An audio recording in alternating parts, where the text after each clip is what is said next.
Gente, então vamos falar de dente, né? Então vamos fazer o quê, né? Vocês quiseram fazer odonto, quiseram fazer odonto, agora falar de dente. Podíamos estar falando de fígado, podíamos estar falando de rim, mas vamos falar de dente. Então, a gente vai falar de alteração de desenvolvimento dos dentes. Essa ponteira não está funcionando. Então, as alterações de desenvolvimento dos dentes podem ser de número, podem ser de tamanho, podem ser de forma ou podem ser de estrutura. Então, a gente sempre classifica as alterações de acordo com o defeito inicial, né? O defeito primário. Número e tamanho não tem muita dúvida, né? Ou para mais ou para menos. A confusão geralmente acontece aqui. Diferenciar a alteração de forma para a alteração de estrutura. Como é que a gente diferencia aí? Então, lembrando, o defeito, a classificação é sempre defeito primário. Então, a alteração de forma é quando o dente só tem alteração de forma. A alteração de estrutura é de estrutura formadora do dente, esmalte e dentina.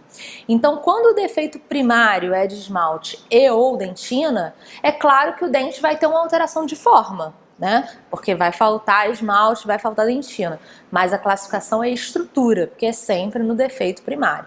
A alteração de forma é quando a alteração de forma acontece em esmalte e dentina saudáveis. E estrutura, a alteração é em esmalte e dentina. Então, quando falta estrutura formadora do dente, entenderam? Então, é sempre o defeito primário. Alteração de número. Então, a alteração de número é aquilo, né? Ou o indivíduo tem um número maior de dentes ou tem um número menor. É basicamente uma aula de português. Nomenclatura e o retrato da vida como ela é. Então, olha lá. Anodontia, prefixo A, ausência. Então, o caboclo não tem nenhum dente formado. Aqui é para desenvolvimento, não serve dente perdido, extraído, abduzido, é em relação à formação do dente. Então, a anodontia, ausência. Não tem, então, a anodontia é extremamente rara. O cara não ter um dente dentro da boca é muito raro. Normalmente a gente vai ver quando? Síndrome, né? Quando o paciente apresenta, por exemplo, uma displasia ectodérmica anidrótica. Então, é muito raro não ter nenhum dente formado. A hipodontia é a ausência de um ou mais dentes. A oligodontia, de 6 ou mais dentes. E a hiperdontia são os dentes supranumerários, né? O excesso de dentes. E aqui a gente vai ver que é um retrato da vida como ela é. Odontologia, né? As coisas estão para mais ou para menos? Igual patologia dentária. Então, patologia dentária é sempre para menos.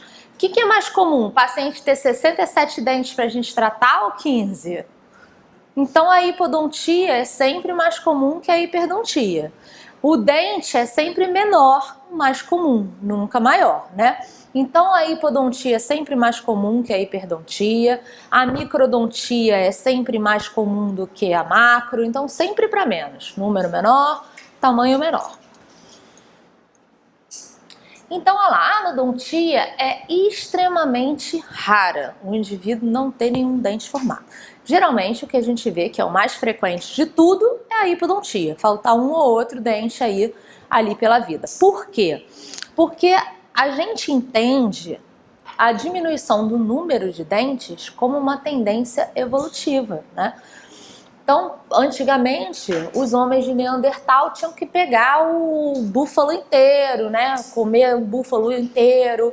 Hoje em dia a gente nem come mais, né? A gente toma suco de clorofila, faz fotossíntese. Então, a gente não precisa de dente para nada, né? Então, a tendência evolutiva hoje não pode... Quanto mais velho você vai ficando, então menos você come. Você almoça uma amêndoa, você toma um suco verde e vai para o sol, fica girando para fazer fotossíntese. Então, não precisa de dente, né? Para nada.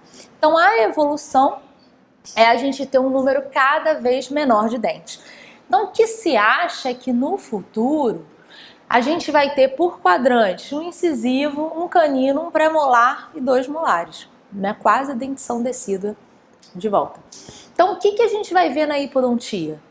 os últimos dentes de cada série vão sendo cortados. O terceiro molar, o segundo pré, o lateral. Então, o último dente de cada série são os que vão ficando ausentes com mais frequência, porque é essa tendência evolutiva. Aí a gente vê a vida como ela é. Qual é o sexo mais evoluído?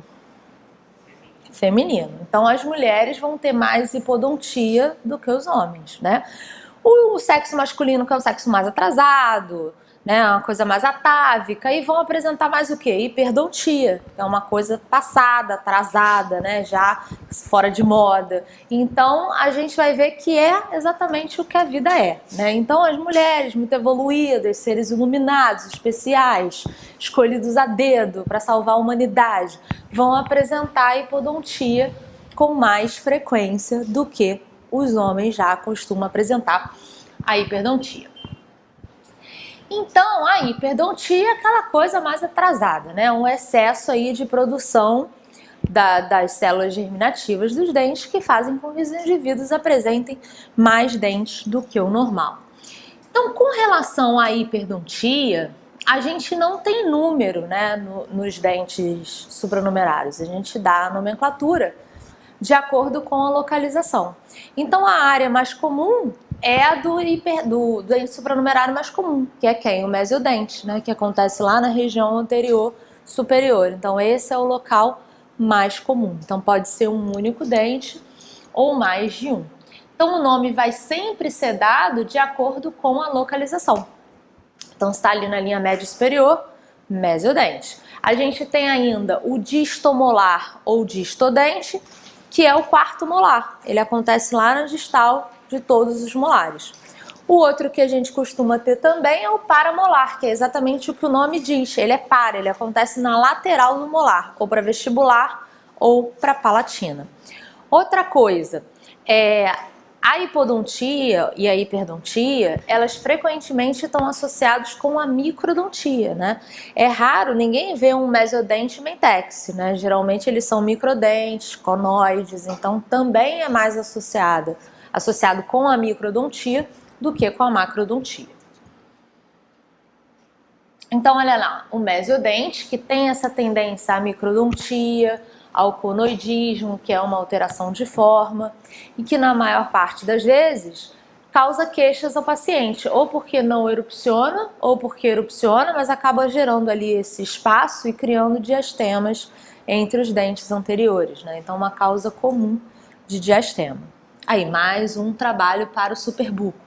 E aqui a gente vê o paramolar, do ladinho do molar, ali pela palatina ou pela vestibular. Mais uma vez, microdente. E não é raro o paciente que tem dente supranumerário ter microdontia de outros elementos, assim como o paciente que tem hipodontia, né? Ele apresentar ali microdontia de outros elementos. Alteração de tamanho. Aí também é simples, né? Ou tá maior ou tá maior. Ou tá menor ou tá maior. Microdontia ou macrodontia. O que é o mais comum? Microdontia, né? Então sempre aí para menos. Então normalmente a gente costuma falar nessas alterações de tamanho em micro ou macrodontia isolada ou localizada e micro e macrodontia generalizada. A gente costuma falar também em verdadeira e a gente costuma falar algumas vezes em ou ela é verdadeira ou ela é aparente ou ela é relativa. O que é isso? Quando é verdadeira é porque a gente tem realmente uma alteração do tamanho dos dentes, né? Então os dentes são realmente maiores do que o esperado na população. Agora, relativa é quando os dentes são compatíveis com o tamanho normal dos dentes, mas estão implantados numa base óssea maior ou menor. Que aí dá a impressão, por exemplo, você tem dentes normais numa mandíbula gigante, dá a impressão de que o paciente tem microdontia, quando na verdade a mandíbula é que é gigante. Então a gente usa esse verdadeiro e o relativo. É claro que de uma forma geral, a microdontia, ela é muito mais comum isolada, você vê um ou dois dentinhos, do que generalizada, né? Quando que a gente vai ver microdontia generalizada? ou no nanismo hipofisário ou na síndrome de Down. E aí aqui, a síndrome de Down, ela é um exemplo de alteração de desenvolvimento de dente, porque ela tem alteração de desenvolvimento de número, então normalmente ela pode ter hipo ou hiperdontia. Ela tem alteração de tamanho, né, como a gente já viu, que é a microdontia difusa, e a gente vai ver que ela pode ter alteração também ainda de forma e de estrutura. Então a síndrome de Down pode ter aí todas as classificações de alteração de desenvolvimento. Então normalmente, não é raro, a microdontia está associada ao conoidismo, né? Então o lateral e o terceiro molar são os dentes mais afetados aí pela microdontia.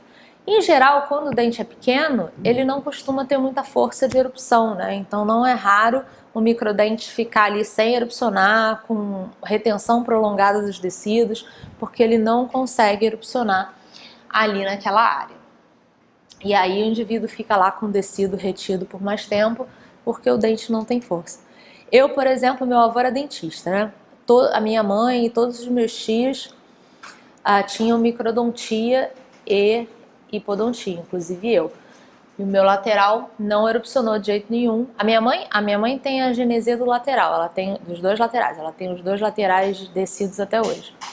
Eu vim com os laterais, eu não tinha terceiro molar, mas os laterais microdentes conoides e não erupcionava, eu fiquei com descido até bem meus 13, 14 anos. Então, em geral, isso aí acontece o quê? Família dentista, família inteira tem dente, entendeu? Tem microdontia, essas coisas dão erradas assim nessa linhagem. Então, a macrodontia, ela é muito mais rara do que a microdontia. Então, é muito raro a gente ver macrodontia isolada.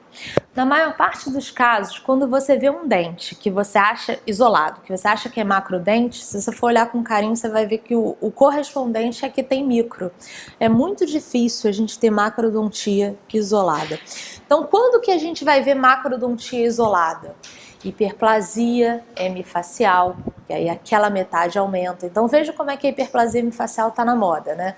Diagnóstico diferencial com a síndrome, associado à macroglossia, associado à macrodontia. Então é muito difícil a gente ver macrodontia isolada. Quando a gente vê, geralmente é a hiperplasia hemifacial. Agora, a macrodontia difusa, ela pode acontecer, por exemplo, no gigantismo. Mas vejam, a macrodontia geralmente a gente vê assim, condições sistêmicas associadas. É muito raro a gente ver paciente que não tem nada com um dente macrodente. Então, na maior parte das vezes, quando é assim isolado, ou é hiperplasia hemifacial, ou é provável que esse aqui seja menor do que o esperado. É muito difícil a gente ter macrodontia isolada. Então, em hiperplasia hemifacial, sim, aí o dente está aumentado, a língua está aumentada, o lábio está aumentado, toda aquela metade do paciente vai estar aumentada. E aí, mesmo a isolada e unilateral, a gente só vê em condições sistêmicas. Muito difícil ver isolada. Alteração de forma. Isso aqui é uma coisa que cai muito em concurso, que são os dentes duplos. E aqui, mais uma vez, é aula de português, questão de nomenclatura, né? Que é a geminação e a fusão. Então vejam, tanto a geminação quanto a fusão também são exemplos de crise, né? Assim como a gente tem na odontologia. O que é geminação? Exploração imobiliária. Você pega uma casa e divide e vende duas, né? O que é fusão? Duas empresas falidas que se unem para tentar sobreviver. Então é exatamente o que acontece aqui nos nossos dentes duplos. Então a geminação é a tentativa de dois dentes, de um dente se dividir e formar dois. E a fusão é a tentativa de dois germes se juntarem e formarem um. Então é exatamente isso. Antigamente, como é que se diagnosticava, antes do raio-x, né? Como é que se diagnosticava fusão ou geminação? Contando os dentes. Então, você contava o dente duplo, o aspecto da geminação e da fusão é muito parecido. Um dente que parece maior, né?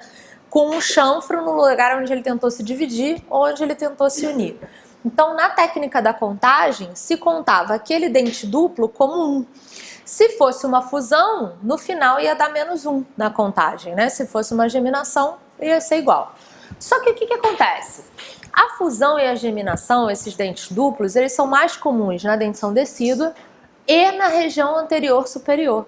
Então, eventualmente, se a gente tivesse uma fusão de um central com um mesiodente, na hora da contagem ia parecer que era geminação, né? Quando no final era uma fusão. Então, como é que a gente diagnostica isso hoje? Radiografia.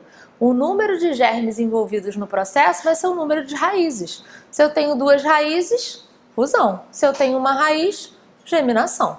Então, é assim que a gente faz o diagnóstico hoje em dia. Então, olha lá, o aspecto clínico do dente, ele é muito parecido. O dente maior com um chanfrozinho na área onde ele tentou se dividir, no caso da geminação, ou onde ele tenta se fusionar, no caso da fusão. Então, olha lá, pode acontecer em qualquer dente, mas a região anterior superior é uma das mais afetadas. Então, pode, inclusive, ser bilateral. O aspecto clínico é o mesmo, né? A gente só vai ver lá se é fusão, se é geminação, na hora da radiografia. Então, tem um único conduto, uma única raiz, geminação. O número de raízes é o número dos germes envolvidos no processo. 2 raízes, 2 germes, fusão. Uma raiz, um germe, geminação.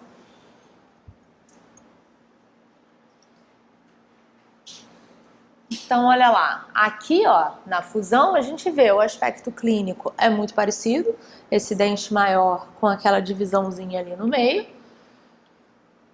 Aqui um central realmente central.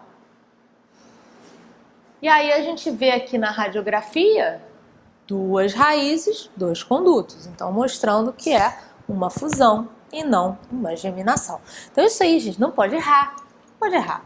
Errou isso aí, gente, é aquele negócio de sei lá, que aperta a perna, como é que é o nome? Que sangra, que o pessoal da igreja faz. Nunca vi isso não, é ajoelhar no milho, se chicotear e jogar água com sal grosso. Tem que fazer alguma coisa muito ruim, porque não pode errar isso aí, gente. É greve de fome, é jejum, qualquer coisa. Isso aí não pode errar, se errou isso já perdeu o primeiro lugar. Pode, proibido. Isso é um negócio mobral que cai sempre, fusão, geminação, é português. Aí a gente tem dificuldade de português, tico e teco brigam, erra a questão, não pode. Concrescência. A concrescência, ela é diferente da fusão e da geminação, porque ela não é o dente duplo pela raiz, ela é a união pelo cemento. Então é a união pelas raízes. Essa aí é a alteração de forma que os bucos mais gostam. O que a gente vai ver aí que cai em concurso? A união é exclusiva de cemento, não tem dentina envolvida. A união é de cemento, única e exclusivamente de cemento. Então, normalmente, esses dentes se unem pela raiz porque tem algum trauma ali, ou é apinhamento, ou é trauma oclusal, ou é alguma lesão inflamatória próxima. Algum chabu deu ali que estimulou o cemento de um lado a grudar com o cemento do outro. E aí é aquele verdadeiro Deus nos acuda, né? Então o mais comum é o segundo e o terceiro molar. Eventualmente a gente pode não ver o espaço correspondente ao ligamento periodontal, porque eles estão fusionados, né? Então não é raro em dente fora de posição. Ó, isso aí é a alegria da vida do buco, né? Tirar um dente desse é uma coisa maravilhosa. Faz uma comunicação, aí o paciente fez bichectomia, tu não tem nada para tochar lá, então aquela maravilha. Aí o paciente ainda para melhorar hipertenso, aí sangra, olha que dia maravilhoso. Então é um dia abençoado, porque buco também só chega dente assim, porque siso simples, o clínico já tirou, igual a mim, nunca mais viu uma mucocele. Então, quando você resolve, só vem essas crianças endemoniadas, que tem que ir para o exorcista ao invés de ir para o estômago. Quando você vai fazer, isso que eu falo pro meu irmão, tem um irmão bem mais novo, né, que ele diz que é dentista. Aí, se formou tem pouco tempo, mas ainda não tem especialização. Aí ele começou, não, eu quero fazer endo. Eu falei, que endo, garoto? Eu vou te bater de chicote. Que vai fazer endo? Endo? Não, faz outro negócio. Não, eu gosto de endo. Eu falei, você não sabe o que você tá falando. Vai fazer 3 dias de endo. Quando você virar endodontista, só vai ver aquelas merdas obliteradas, aquelas raízes assim. Tu acha que tu vai fazer canal de 21? Vai não, filho. Não vai fazer canal de 21. Isso aí o clínico já fez. Só vai chegar aqueles dentes assim. É só isso que chega. Cone de prata de 1910, não é? Aquelas raízes em tronco. Aí endo uma beleza, né? Você compra um microscópio que custa um carro para você enxergar aquele inferno. Aí o paciente não tá vendo nada, não tá bonito, né? Não estica a ruga. Aí você quer cobrar, o paciente não paga. É mais barato ele tirar e botar implante. Já resolveu, o clínico já fez. Endo é um negócio ingrato. Endo é um negócio ingrato. Só tem uma aqui, né? E você sabe que é a especialidade que mais tem, né? Primeiro endo, depois orto, segunda orto. Tem mais endo do que orto. As pessoas têm menos cárie, tem mais endo e endo. Não, e endo é um povo que acha que é rico, né? Fica inventando os negócios, motor, localizador apical, microscópio, tudo que o paciente não vai pagar. Tu vai investir aquela caceta toda e o paciente não vai pagar. Né? Chega o cara com implante que tem um motor que ele leva para qualquer lugar e resolve lá o problema. É uma coisa triste. Então, buco é isso. Quando fizer exo de terceiro molar, vai ser com concrescência, pode ter certeza. Ou então vai ser aquele assim, ó, ali no canal mandibular, ali abraçando, não é? O nervo. Maravilhoso. Então, aqui a gente vê a diferença de geminação para fusão. Então, é isso que eu falo, pensa bem na especialidade que você vai ter, porque vai ser só bomba. Quando você começar a fazer só especialidade, vai vir só bomba, não vem nada mole. E aí, quanto mais tempo você tem de formado, as bombas aumentam.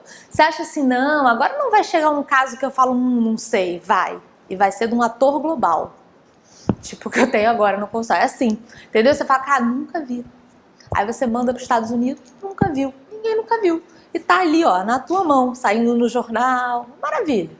Só chega isso. Aí você vira o quê? Sei, monge budista, resolve virar astróloga, fazer outra coisa. Então, geminação e fusão. O que é importante? Número de raízes. Número de raízes, número dos elementos envolvidos. Uma raiz, um germe, geminação. 2 raízes, 2 germes, fusão. Qual é a diferença da concrescência? A concrescência é a união pela raiz. Única e exclusiva de quê? Cemento, sem confluência da dentina. Dente invaginado. Então, o dente invaginado é o conhecido desindente, né? Que é o dente grávido, como se ele estivesse grávido de um outro dente. O que acontece no desindente? Durante a formação do dente, antes da calcificação, existe uma invaginação. Tá frio, né? Vou aumentar um pontinho. Pronto, um ponto. Você tá bem? Também, homem é um ser abusado. Por que não senta aqui, ó, de frente pro ar? Né? Homem é um bicho calorento. Eu já falei, quando começa curso, tinha que ter um código de conduta. Menino vem de regata e menina vem com roupa de esqui, que aí fica tudo tranquilo. Vai ficar todo mundo na mesma temperatura. Então, antes da calcificação, tem uma invaginação do esmalte para dentro do dente. Então, depois que o dente está formado, a gente acaba tendo um túnel, né, de comunicação revestido por esmalte da região externa do dente com as regiões mais internas. Então, podendo ser ou coronário ou radicular, mas a gente fica com aquele túnel ali que vai comunicando os micro-organismos e todas as nojeiras ali com áreas cada vez mais internas do dente. Para endo, cai muito o dente mais comum do desindente, que é o lateral superior, né? Que eventualmente pode trazer problema aí no tratamento de canal por causa dessa invaginação. Quando a gente tem uma invaginação muito grande, muito grotesca, que muda a forma do dente, a gente chama de odontoma dilatado. O que é importante disso aí? Não confundir com odontoma tumor odontogênico. Então, odontoma dilatado é só um desindente muito grande, muito saliente. Então aqui a gente tem o descendente coronário e o descendente radicular.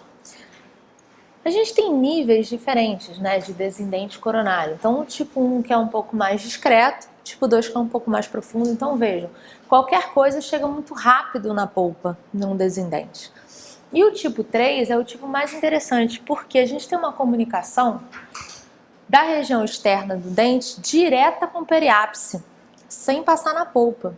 Então são dentes que comumente a gente vê com lesões inflamatórias periapicais e que são dentes vitais.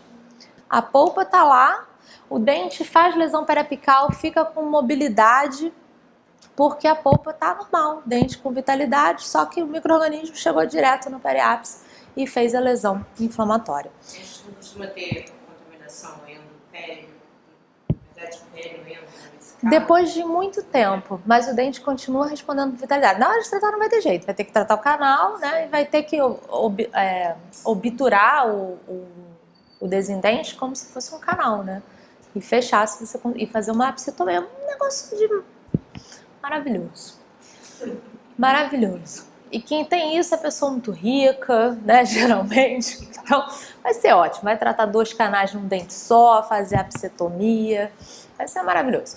Agora, quando esse descendente ele é radicular, ele geralmente não dá muito problema, né? Porque fica cemento aqui, aí o ligamento liga aqui, a gengiva tampa, não costuma dar muito problema. Vai dar problema quando? Quando o pério for raspar ali, que eventualmente ele vai encontrar ali o orifício do descendente. Mas não dá um problema que o coronário dá aí, de lesão periapical, de pulpite.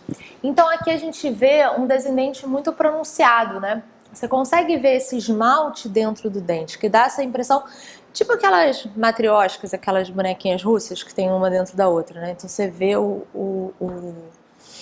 esmalte dentro do dente. É aqui, ó, um tipo 3. Olha lá, a polpa tá aqui e ele comunica direto com o periápice, fazendo lesão periapical. Você falou do odontoma dilatado. É esse. A definição é quando a gente tem uma invaginação grotesca, ó, como se fosse um dente dentro do outro, tipo, perde a forma do dente, entendeu? Fica como se fosse realmente a bonequinha encaixada ali. Taurodontia. A taurodontia, ela também é uma alteração de forma. O que a gente tem na taurodontia? A taurodontia costuma acontecer em dentes multirradiculares, né? Então imaginem uma coisa.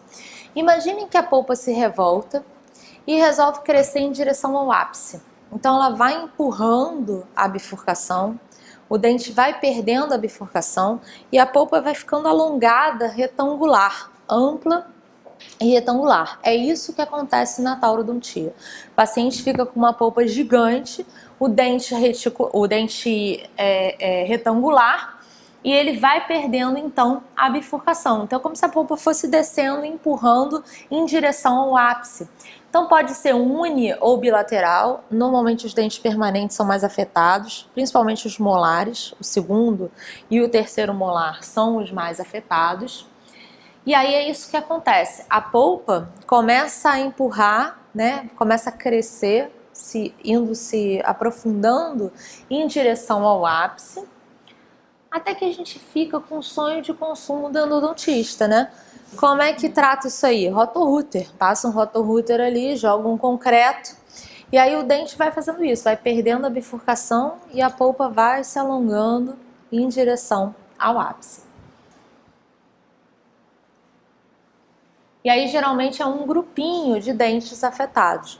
Embora isso possa acontecer em pacientes absolutamente normais, a gente pode ver isso aí associado à síndrome. Isso não é muito importante para vocês não, mas grifem aí só Down, porque Down é uma alteração, é um exemplo de alteração de forma. Olha aí o maluco escrevendo Down, é para escrever taurodontia.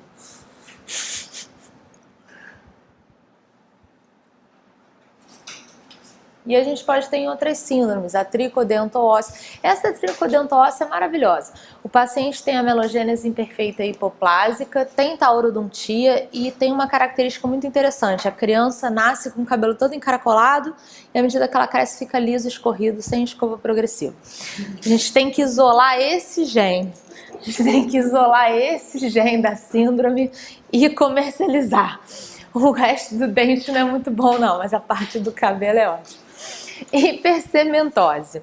Então a hipersementose, e é engraçado, eu atendi uma paciente, assim, uma paciente de Manaus que vem pro Rio para tratar. Cara, chegou pequenininha, toda encaracolada, agora tá com o cabelo de Rapunzel, lisão, é engraçado, né? Quando ela veio, eu falei, tem uma notícia boa pra te dar, seu cabelo vai ficar mara. Coisa maravilhosa. Hipersemelose, os dentes, só Jesus. Imagina, a taurodontia já é uma merda, né? Imagina com a melogênese. É muito difícil, tadinho. Então a hipersementose também é uma alteração de forma, né? A gente tem uma hiperplasia do cemento. Então o que acontece? As raízes vão ficando mais gordinhas, né?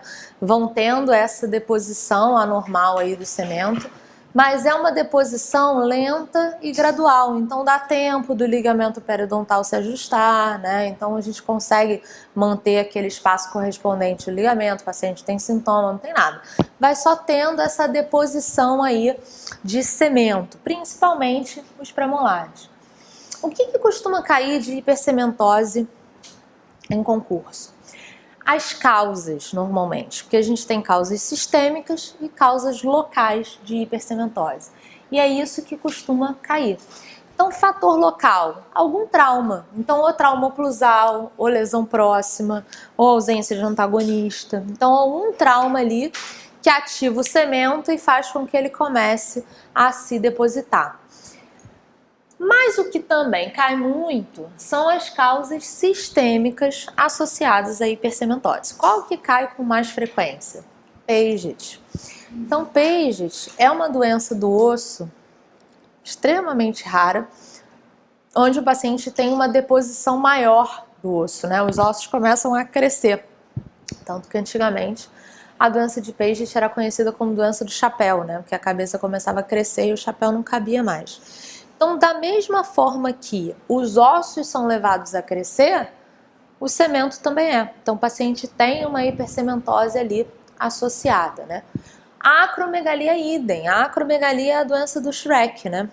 Então, o Shrek, ele foi, na verdade, inspirado num lutador francês antigo que tinha acromegalia. Quem tem acromegalia é o pezão, não o político, o lutador de que o pezão luta.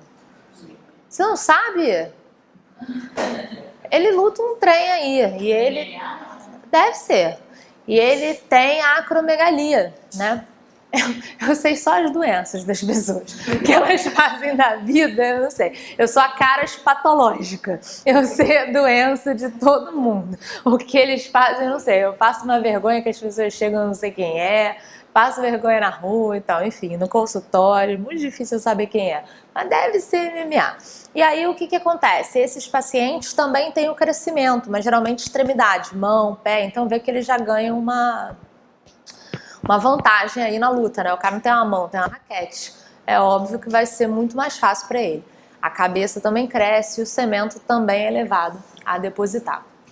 Artrite, febre reumática, deficiência de vitamina A, então tudo isso aí pode levar a hipersementose. Então vejam lá, mais uma questão da Marinha.